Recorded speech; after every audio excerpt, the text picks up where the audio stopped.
Halo JM Team, yuk potong dan sebarkan video No Reaction JM TV dan dapatkan total hadiah jutaan rupiah. Selamat untuk Brasil dan tentu saja hati gua tetap untuk Jepang yang sayang sekali belum bisa melaju sampai ke babak atau fase berikutnya. Paling nggak fase berikutnya itu extra time sebenarnya. Ya, kok bisa 3 kali dia tetap mencoba itu, padahal yang terakhir apalagi dia ngadepnya ke gawang loh. Gawang diri. Itu kan bener-bener last minute yang logika anak fan football juga lu buang dulu deh. Cuman tadi gue bilang sih lebih ke kolektif. Kolektif ketika satu pemain buat blunder kan wajar gitu ya. Tapi gimana lo bisa mengcover blundernya dia itu. Gak cepet juga pemain-pemain yang ada di sekelilingnya untuk bisa menutup blunder itu. Semua satu kata, semua satu suara. Jerman mah pasti Ya, lolos. betul. Lah ternyata. Dia yang kena. Tapi gue rasa gue menyoroti dari urusan mental sih. Dari urusan mental tadi ketika full time yang di babak overtime, kelihatan banget pemain-pemain Paraguay ketika full time justru malah selebrasi duluan. Setelah masuk yang babak penalti, dia malah selebrasi. Sedangkan pemain Jerman kelihatan si Nagelsmann masih nunduk, dia masih nulis siapa penendangnya. Mungkin di kepalanya Nagelsmann dia merasa bahwa ini adalah skuad 2014 atau 2018. Tapi kan udah berbeda. Tapi dia coba untuk gaya main seperti itu, menekan tapi menekan juga nggak jelas. Tanggung gitu loh, serba tanggung. Seperti kita lihat, kedua tim juga bermain sangat hati-hati dan emang kayaknya dua-duanya pede untuk adu penalti. Betul. Benar, tapi ya Nggak tahu dua-dua banyak yang gagal.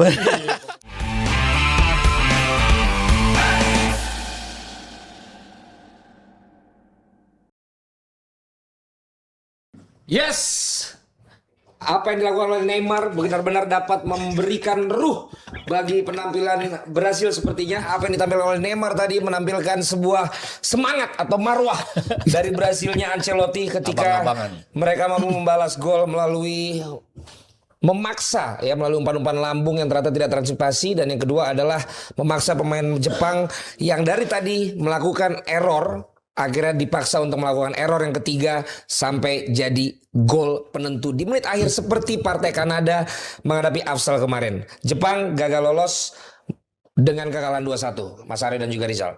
Iya, yang gue bilang ya Jepang itu masih ada kayak mental block gitu loh untuk bisa lolos ke babak selanjutnya.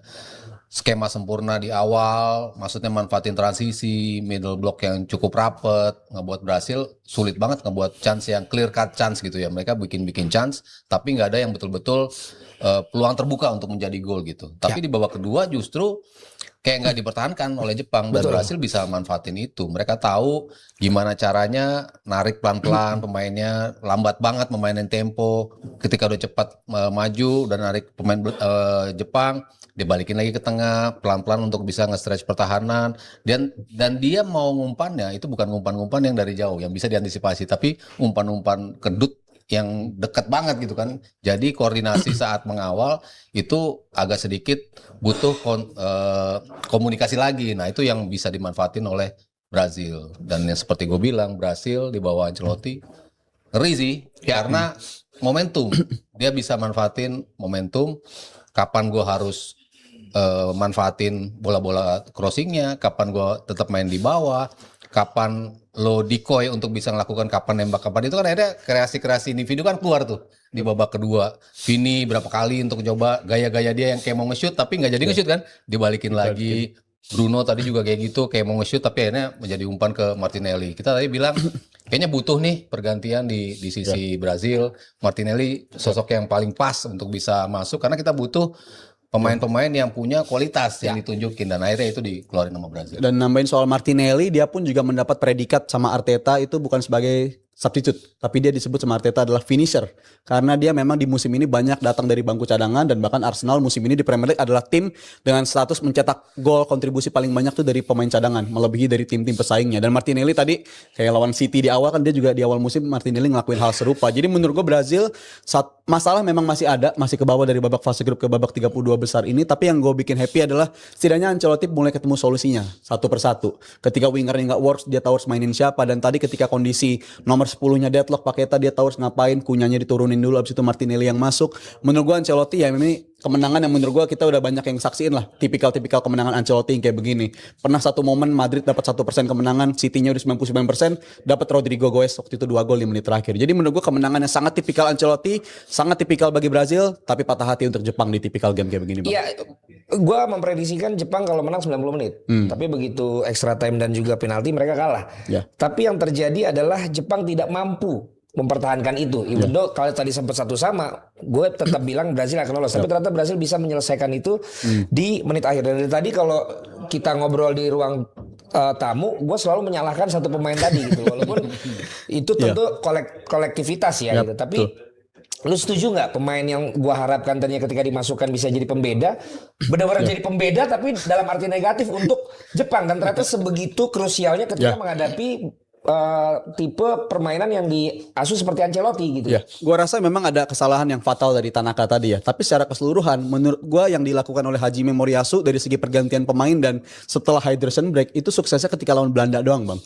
Pergantian pemain bisa nyetak gol di 5 menit terakhir, mereka sukses. Tapi ngelawan pemain-pemain seperti Swedia itu sebenarnya cracknya atau apa ya istilahnya ya, karatannya udah mulai kelihatan gitu. Bagaimana Swedia bisa bounce back dan Jepang udah unggul 1-0 gagal menggandakan keunggulan. Mereka membiarkan Swedia balik ke pertandingan dan menyamakan kedudukan, dan bahkan Swedia lebih dekat untuk dapat gol kemenangan. Dan gue rasa terjadi lagi hari ini.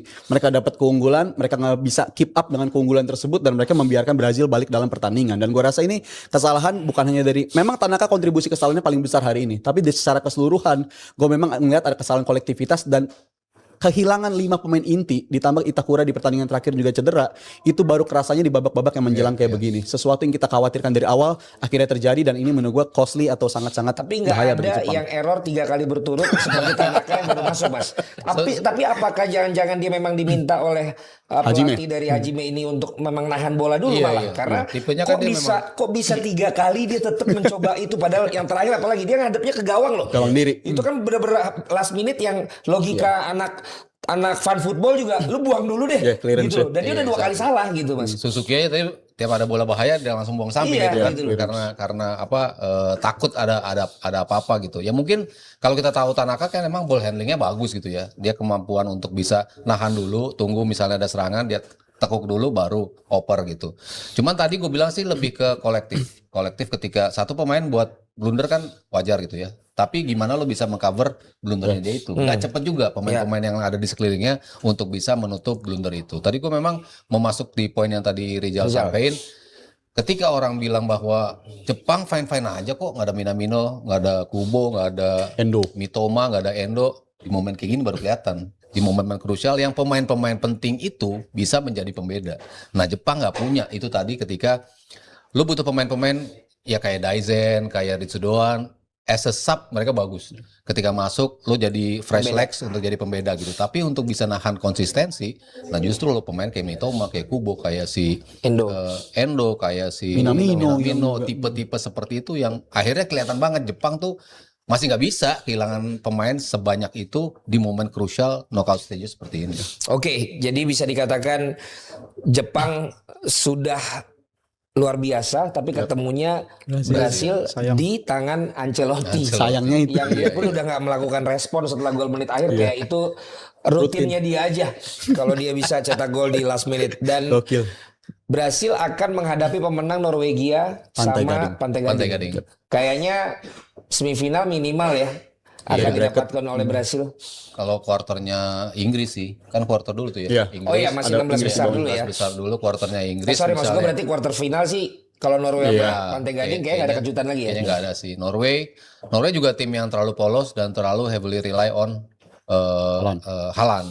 Kemarin dari sistem main lawan Prancis, gue salut, mereka tetap berani main kebuka, main dengan sistem yang sama dengan orang yang beda. Ya. And produknya akan beda ketika bukan Haaland yang ngejar bola itu, tapi Larsen yang ngejar, jadinya nggak jadi gol gitu. Kalau Haaland udah pasti gol gitu. Tapi kalau Haaland dikawal ketat, seperti halnya di pertandingan sebelum menuju ke Piala Dunia ini, itu nggak bisa ngapa-ngapain juga Norway itu tanpa Haaland gitu. Dan Brasil gue rasa punya kemampuan untuk bisa ngebaca itu, terutama dengan Ancelotti-nya ya, setup defense-nya seperti apa untuk bisa nahan Haaland. Kayaknya sih perempat final sih udah garansi sih buat Brazil. Ya, gue malah menjagokan dia 4 besar kalau untuk Brazil ini. Memang mental yang akan menjadi halangannya Inggris menurut gue ya. Tapi dengan kualitas yang mereka punya, ini akan jadi pertarungan yang alot. Dan di antara mereka pasti gue yakin dari bracket kanan adalah yang unggulannya bersama dengan Argentina. Tapi Brazil bersama Ancelotti lagi-lagi menunjukkan menurut gue mereka nggak perlu main bagus untuk bisa dapetin kemenangan. Dan ini kalau dia bisa aplikasikan ini ke timnas, seperti halnya kita udah ngeliat dia bersama klubnya, gue rasa ini akan menjadi potensi terbaik bagi Brazil. Dan justru jawaban untuk para legenda-legenda Brazil yang tidak mengharapkan pemainan Brazil tuh pengennya kan lebih pengen yang Jogo Bonito. Bahkan si Ronaldo pernah bilang gue lebih suka nonton tenis sekarang ketimbang sepak bola. Ini justru ujian juga bagi mereka nih. Puas nggak nonton Brazil yang nggak mainnya bagus lagi tapi tetap ngasilin kemenangan? Ini menurut gue ujian juga, tapi berbahagialah Brazil punya seorang Carlo Ancelotti. Hebatnya Ancelotti, maksudnya dia tahu kan karakter Brazil seperti sekarang tuh kayak apa gitu kan. Lu nggak bisa maksa mereka main cantik, maksa main dengan ball possession aja tadi susah gitu kan. Lu emang harus pragmatis banget loh dengan materi yang seperti ini. Dan dia adalah pemain yang pelatih yang bisa betul-betul manfaatin setiap pemain yang dia punya. Tapi kan tadi kan kalian ngomonginnya Norway. Kalau ternyata Pantai Gading, ini kan gaya mainnya juga beda. Tricky.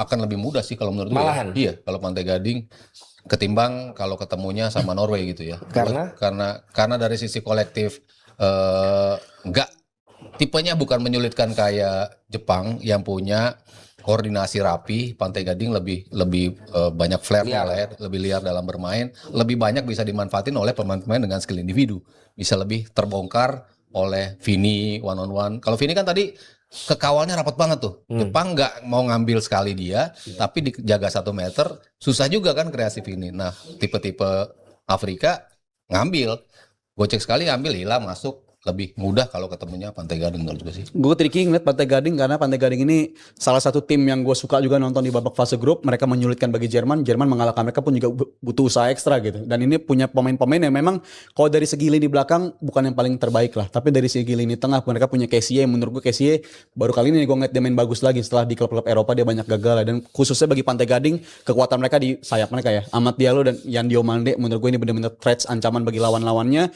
Itu akan jadi pertandingan banyak gol sih menurut gue. Pantai Gading kalau ketemu Brazil kita bakal dihibur abis-abisan. Kalau seandainya potensinya ketemunya Pantai Gading. Oke, kalau begitu ini menjadi keyakinan kalian berdua ya bahwa Brazil paling enggak di babak 16 besar pun akan meraih kemenangan.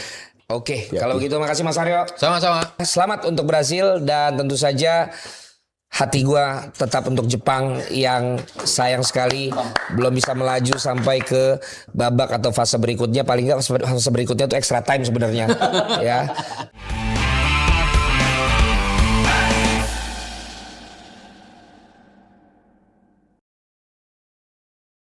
Ini bukan drama, ini sepak bola. Segala sesuatu bisa terjadi, segala sesuatu mungkin akan didapatkan. Itulah yang namanya cerita dalam sepak bola. Nikmatin gregetnya nonton bola bareng Coca-Cola. Top. Itu di iklan terakhir ada kata-kata begitu. Bisa Tapi gitu. maksud gue ternyata beneran terjadi di babak awal ini di 32 besar. Greget. Di saat semua mikirin siapa yang lolos ya, Jepang sama Brasil, Belanda sama Maroko. Semua satu kata, semua satu suara. Jerman mah pasti Ya, lolos. betul. Lah ternyata Dia yang kena. sampai terakhir pun tadi Jerman tetap lolos nih. 3 kesempatan Paraguay di adu penalti sirna. Tapi tidak berhasil dan Josh Grobannya Paraguay berhasil mencetak gol. Udah kalau habisan kata. Absolute cinema bang. Absolute cinema. Tapi apakah ini one of the biggest upset? Enggak sih. Kalau gua enggak, karena sebenarnya dari materi, dari permainan, dari mulai pertandingan pertama sebenarnya udah kelihatan berebut Jerman. Enggak sebagus 2018 sebenarnya. Dua-dua ya lumayan, nggak sebagus. Kalau 2018 gua kecewa.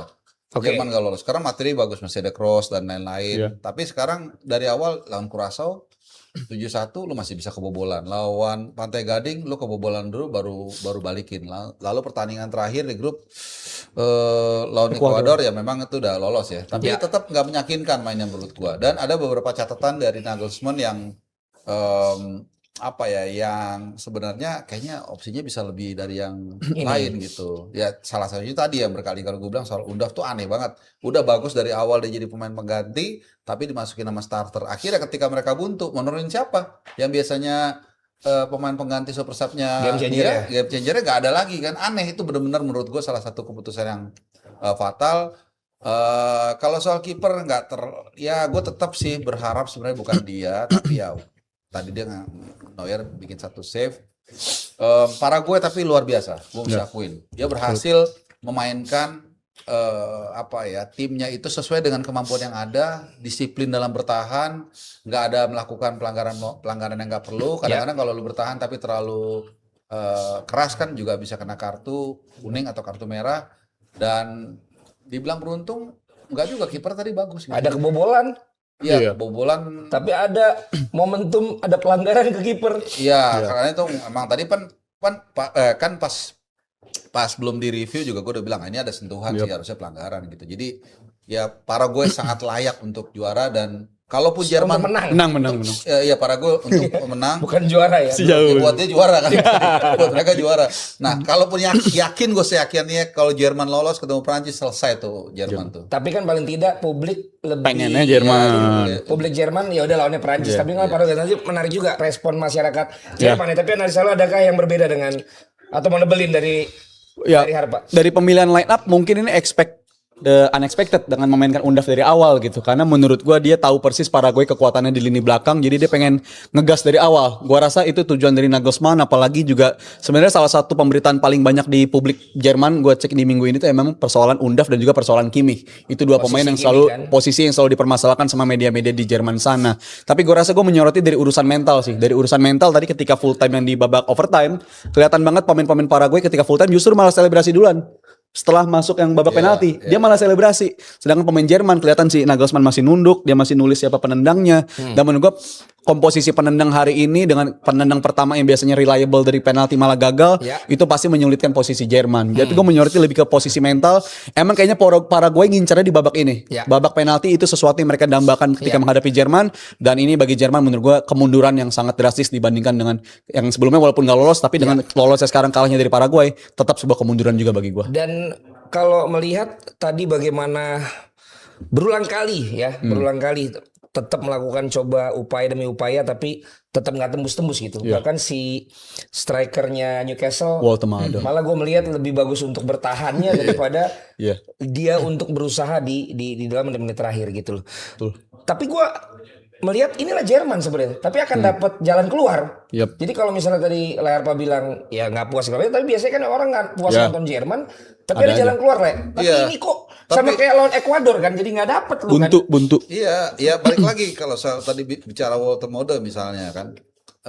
Walter Model ini udah pertandingan gak menentukan, di pertandingan ketiga aja masih nggak dimainin. Betul. Jadi padahal di situ harusnya ya. Ya harusnya di situ, dan itu juga satu kesempatan untuk ini. Kalau momen-momen kayak gini dia dibutuhkan, dia udah ada touch-nya kan gitu. Jadi tadi kita berharap Jerman kadang-kadang menemukan jalannya kalau materinya bagus, kalau permainannya strategi jelas. Yang itu justru ada di Paraguay.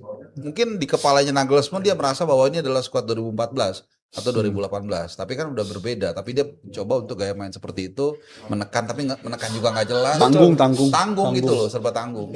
Dan menambahkan yang dibilang Bang Valen, kenapa Walter Made itu juga kayaknya kontribusi bertahannya jauh lebih mencolok ketimbang menyerangnya. Dia sejak bulan Desember sampai Januari sama Eddie Howe Newcastle pun udah nggak lagi main sebagai striker. Dia dimainkan sebagai gelandang karena dia dianggap kurang klinik di area kotak penalti, dan kontribusinya justru lebih banyak di era seperti Newcastle di area tengah seperti itu. Jadi menurut gua ini salah satu hal yang menurut gua fatal buat Jerman, dan gua ngerasa Nagelsmann di turnamen major selanjutnya bukan Nagelsmann lagi untuk pelatih Jerman menurut gua. Udah gagal total menurut gua ini. Dan ini merupakan cerita turnamen banget ya. Ketika satu negara udah kalah duluan di awal, malah ini kalahnya gede. Pastikan fansnya udah tahu kalaupun nggak lolos ya udahlah. Paraguay. Oh iya. Nggak taunya malah akhirnya bisa selanjutnya dapat poin lolos, dan sekarang udahlah Jerman. Iya, itu yang top kan. Yang penting udah lolos kualifikasi. Nyawanya masih ada aja. Jerman nggak taunya masih lolos lagi. Nyawanya. Tapi dia mungkin akan sangat liar kalau mereka merasa akan mampu menang atas Prancis. Tapi apakah dengan gaya main begini Prancis bisa kebingungan juga? Ya Ini Gua kan rasa jebol. Yunani pernah begini kan? Iya, iya, tapi kan satu dari sekian Iya. turnamen ya. Kalau gue bilang ya kayak batu kalau kena air dihajar terus kayak Paraguay jebol juga, dan Prancis beda. Prancis beda sama Jerman. Beda sama Jerman. Beda sama Jerman jauh gitu. Jadi walaupun gue yakin Prancis nggak gampang juga. Oke. Mungkin dia akan Untuk menang. Untuk menang. Oke lah. Ini anggaplah Prancis mengalahkan Swedia, waktu itu ketemu Paraguay. Kalaupun mereka lolos, mereka nggak akan gampang. Karena Paraguay bukan sekedar numpuk pemain, tapi mereka punya sistem, kelihatan dari pergerakannya, nggak asal-asalan, nggak gerasa kerusuk. Itu terbukti nggak ada kartu merah, mungkin ada kartu kuning, tapi kan Jerman juga dapat ya. Jadi lebih kepada karena sacrifice fall aja. Kalkulasi sih. Paraguay berat lah kalau asumsi lawan Prancis ya. Gue rasa Prancis dengan opsi di lini depan yang mereka lebih jauh, lebih dalam ketimbang Jerman. Mereka juga punya variasi serangan lebih mematikan. Dia bisa nyakitin Paraguay dari pemain siapapun dan dari situasi manapun. Gue rasa ini Paraguay ini udah Cinderella story, tapi kalau untuk prospek menyingkirkan Prancis, gue rasa terlalu berat bagi Paraguay. Tapi kan dia tinggal bilang dari JM Team tinggal bilang, lihat aja cara mengalahkan Paraguay itu ada di pertandingan lawan Amerika. Pembukaan, Ya kan? gol cepet. Dengan gol cepat banyak variasi, tapi juga apakah ini pertanda ketika lawan lu bertahan total dan at the end lu bisa menyamakan kedudukan, lu harus killing the game at the 90 minutes. Jangan sampai akhirnya sampai ujung. Kayaknya memang tim-tim yang polanya sangat bertahan ini nunggu emang sampai ujung. Dan mereka udah terbiasa diserang. Kipernya udah terlatih banget di sepanjang pertandingan untuk dibombardir gitu. Yang bagus kan dia yang tadi lu bilang, Le. Ketika pertanyaan pertama dia dibantai Amerika 4-1 ya. 4-1. Iya. Nah, mereka memperbaikinya itu kan. Kemudian mereka menang sekali. Habis Seri itu lagi. terakhir seri 0-0 kalau gua nggak salah. Artinya mereka berkembang kan? Iya betul. Itu yang, dan kemudian bukan ultimate ya. Iya ultimate lah di Jerman mereka berhasil berubah gaya mereka. Jadi itu yang menurut gue membuat mereka menjadi menarik dari yang nggak dipandang, nggak sama sekali nggak dipandang, kalah di pertandingan pertama, kita nggak nganggep dia, kita bicaranya game ini nggak dianggap. bicaranya Belanda Free sama pass Maroko dan tiba-tiba dia kayak mencuri perhatian kan. Ini Gila.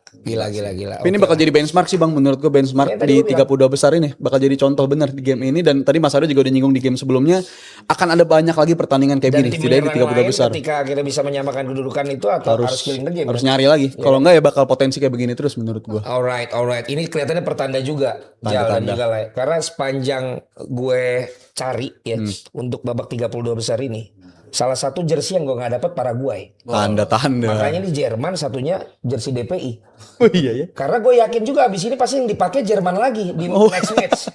Ternyata berarti di babak 16 besar salah satu tim harus pakai jersey DPI lagi. Karena tidak ada. Nggak ada jersey Paraguay. Jersey Paraguay gue cari di mana-mana. Wow, kisah nih. Itu ternyata jadi pertanda. Kenapa gue nggak kepikiran itu ya? Saat gue nggak menemukan jersey itu, wah, ini pertanda Paraguay akan jadi sesuatu. Aduh, 16 besar dia. Aduh. 16 besar. 16 besar ya. Paraguay 16 besar. Terakhir. Apakah musuh bebuyutannya ini akan nyusul juga apa malah jadi semangat dia harus lolos Belanda? Pecutan. Belanda tipis-tipis lah. Maroko juga kuat. Ya makanya, apakah lolos atau malah ikut bareng sama pendukung Jerman? Lolos Belanda. Di hari yang sama. Gua rasa lolos. Lolos. Belanda lebih bagus, displaynya bagus. Lolos Belanda 90 menit. Oke. Let's go. 90 menit. 122. Lebih dari 90 menit ya. Seru sekali. Wow. One of the surprising results yang bisa kita dapat dan membuat banyak orang kecewa tentunya, termasuk saya. Aduh.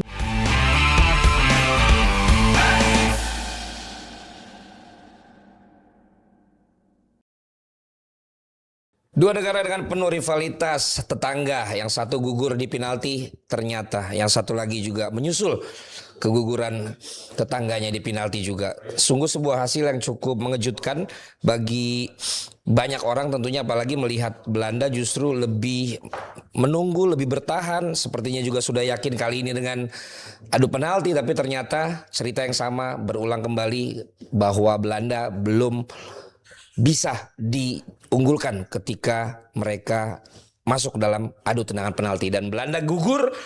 Selamat untuk Maroko yang lolos ke babak 16 besar.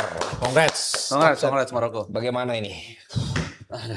Berarti ini 3 edisi beruntun mereka keikutsertaan di hajatan bola dunia selalu tersingkir lewat babak adu penalti. 2014 Argentina, 22 Argentina, dan sekarang Maroko. Dan gue bilang kalau dari segi penalti takernya yang tahun ini menurut gue memang udah nggak kayak yang dulu bang menurut gue. Taker yang menurut gue hari ini bagi Belanda bukanlah penalti taker yang relatif bagus secara rekam jejak, dan gue sih menyayangkannya bukan di penaltinya bang ya, tapi lebih ke arah segi mereka nggak melanjutkan, tidak mengadopsi lagi taktik yang ngebawa mereka finish sebagai pemuncak klasemen di grupnya. Ketika menghadapi Jepang, habis itu menghadapi Swedia dan juga Tunisia, mereka pakai 4-3-3, tapi di game ini mereka meninggalkan hal itu. Dan menurut gue itu malah membiarkan pertandingan menjadi milik bagi Maroko, dan memang pergantian mereka hari ini juga nggak terlalu sesignifikan pertandingan-pertandingan sebelumnya. Selain momen tadi Weghorst flick bola ke proses gol, nggak ada lagi yang bisa dia perbuat. Jadi gue rasa Belanda dari memulai pertandingan pun juga udah minor, dan Maroko ternyata sampai 90 menit bahkan sampai extra time tenaganya nggak bisa habis. Gue jadi salut banget terhadap Maroko di hari ini.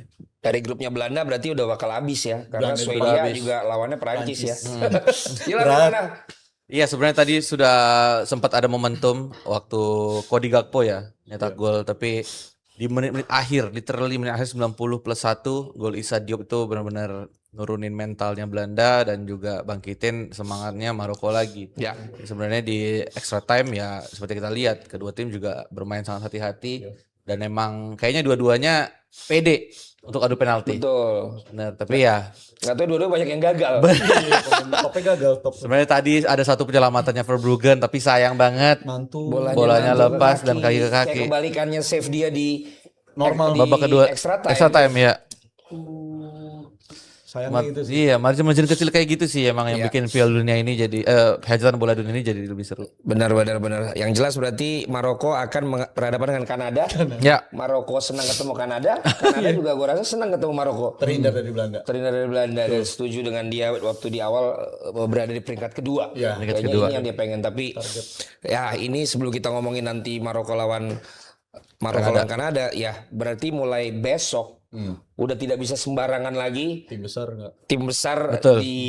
dianggap akan bisa lolos Iya. ketika sudah sampai ke extra time dan babak adu penalti. Babak adu penalti gue rasa akan jadi momok ya bagi tim yang bertanding. Mulai sekarang di- mereka langsung Iya. nambah porsi latihan. Porsi latihan eksekusi penalti menurut gue harus Iya. dipertimbangkan karena terbukti hari ini udah ada 2 korban tim yang kena di babak adu penalti, terutama yang Jerman Paraguay. Itu menurut gue contoh paling bagus untuk menggambarkan bagaimana ketimpangan kualitas di babak 32 besar justru bisa diantisipasi dengan cara seperti itu. Jadi gue rasa ini menjadi wake up call bagi banyak tim di babak 32 besar ini, dan Belanda sebagus-bagusnya Belanda pun juga dipaksa untuk nggak berkembang pertandingannya. Jadi menurut gue kita mungkin akan expect masih plot twistnya belum selesai di hari ini, menurut Masih, gue. Masih akan masih ada akan berlanjut 1 atau 2 plot twist lagi kalau modelnya bakal kayak begini sih. Ini terakhir yang harus gue tanyakan ya. Tim yang memang bertahan itu biasanya secara handicap itu memang tim yang dikasih handicap. ya. Makanya mereka bertahan karena dianggap lebih unggul lagi nih. Ini tim yang dikasih handicap tuh Maroko. Maroko, Tapi kenapa malah yang bertahan total seakan-akan tidak diunggulkan Belanda. Caranya Itu yang gua masih nggak habis pikir. Plot twist Gua hari pikir, ini itu. Pak, gua udah siap sekarang waktunya gua kalau penalti menang. Iya. Ternyata nggak juga gitu. Sayang sekali sebenarnya. Ronald yang- Koeman punya pengalaman, padahal ada Van Nistelrooy, tapi dia memilih untuk bermain Pragmatis. sepragmatis dan sebawah itu untuk mengawal pertahanan gitu. Gue rasa ini tipe game yang kalau Sementara ya tadi lu bilang di penyisian kan mereka berani. itu enak banget ditonton sebenarnya di babak penyisian. Mereka nyetak gol free flow, dan ini menurut gue tipe game yang kalau lu berhasil lu akan dibilang jenius, kalau salah bakal kena habis-habisan. Iya, kena habis-habisan, betul. Dan gue rasa ini perjudian yang dia harus bayar dengan fatal di pertandingan hari ini, dan ini kalkulasi menurut gue gagal juga. Itu lagi-lagi pergantian pun juga hampir dibilang jenius tuh dia, tapi ternyata pergantian tersebut sukses bikin mereka unggul 1-0 tapi nggak bisa menjaga keunggulan 1-0 tersebut. Gol balasannya menurut lu ada kesalahan Van Dijk apa enggak? Kalau menurut gue itu emang udah Belanda juga merasa di atas angin. Oke. Ya mereka udah benar-benar siap untuk menang dan nggak Udah masuk mengantisipasi. 90 ya? Iya, udah masuk 90. Benar nggak mengantisipasi crossing dari pemain Maroko dan Hari ini harinya spam crossing bang. Tadi kan Issa Diop Betul. tuh tinggalin dari posisi Semua- belakang, dia ngisi ke depan. Ada gol crossing. Gol balasannya semuanya crossing yang pertama. Itu yang terjadi. Menurut gue Dari itu juga Casemiro, Jepang. kemudian juga Jerman. tadi siapa Paraguay. namanya pemain Jerman? Enciso. Kai Havertz. Enciso. Jerman. Enciso gol duluan. juga sundulan juga. Oh iya, Paraguay, Kainya juga. Ya. Terus berlanjut di pertandingan. mungkin ini juga bakal kecita lagi nih di match-match selanjutnya. Setelah geleseran ya Iya. Babak grup. Fase grup sekarang Crossing. balik lagi ke umpan lambung. Jadi Oke. senjata. Oke lah kalau begitu. Ilham terima kasih. Siap, sama-sama. Rizal terima kasih. Terima kasih Bang.